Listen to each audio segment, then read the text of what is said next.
पूरी दुनिया के 16% हिस्से पर कब्जा कर लिया था इस इंसान ने। इंसानों की हिस्ट्री में किसी ने भी दुनिया के इतने बड़े हिस्से पर कभी राज नहीं किया जितना बड़ा राज इस इंसान ने किया था।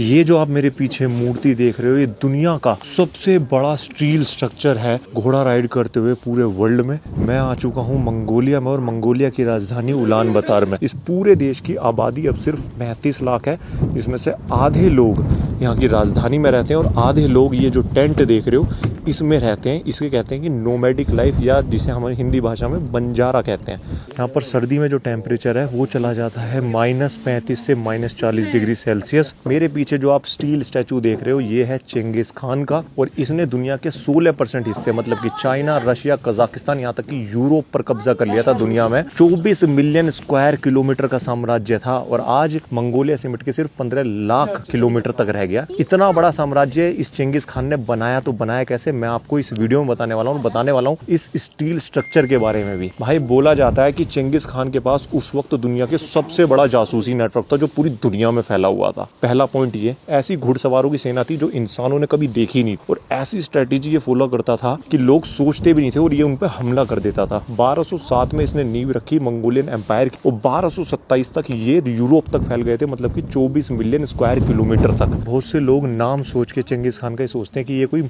मुगल एम्परर रहा होगा, तो ये गलत है। चेंगिस का मतलब है द यूनिवर्सल लीडर, जिसने पूरी दुनिया पर राज किया। और खान का मतलब क्या होता है, यहाँ पर पहले होते थे ट्राइब्स, तो जो ट्राइब्स का जो सरदार होता है उसको बोलते थे खान। तो चेंगिस खान जो फॉलो करता था वो करता था टेंगरिज्म। एक रिलीजन होता था टेंगरिज्म, उसमें आसमान को बाप मानते थे और जमीन को मानते थे माँ। तो टेंगरिज्म रिलीजन फॉलो करता था। चेंगिस खान के जो 4 बेटे थे उन्होंने भी इनके एम्पायर को बढ़ाया, बट इनके जो पोते हुए उनके बीच आपस में लड़ाई होगी कि कौन राजा बनेगा, कौन चेंगिस खान की जगह लेगा। बट ये एक ऐसा लीडर भी था जिसने पूरी दुनिया में पहली बार सारे रिलीजनों को अलाउ किया, इस्लाम हो, क्रिश्चियनिटी हो, हिंदुइज्म हो, बुद्धिज्म को। इसने बोला कि आपका कोई भी रिलीजन हो, आप मेरे जो साम्राज्य उसके अंदर उसको प्रैक्टिस कर सकते हो, उसको फॉलो कर सकते हो। अब ये स्टैचू बनाने का क्या मतलब है मैं आपको बता देता हूँ। यहाँ पर कहते हैं कि चेंगिस खान पहले घुड़सवारी करने आता था, शिकार करने आता था। उस टाइम पे इसकी एक सोने की छड़ी होती थी जो यहाँ पर गिर गई, बट वो उस टाइम तो नहीं मिल पाई। बट अभी 50-60 साल पहले जब सोवियत वाले यहाँ पर खुदाई कर रहे थे, तब जाकर ये जो सोने की छड़ी है यहाँ पर मिली। तो मंगोलिया ने डिसाइड किया कि $5 मिलियन लगा के, मतलब कि तकरीबन 40 से 50 करोड़ रुपए लगाकर हम चेंगिस खान की एक ऐसी मूर्ति बनाएंगे, क्योंकि इसको बोला जाता है the father of Mongolian empire. Genghis Khan से पहले मंगोलिया में कोई भी एक भाषा नहीं थी, कोई भी मंगोलिया नहीं बोलते थे, इसको अलग कुछ बोलते थे।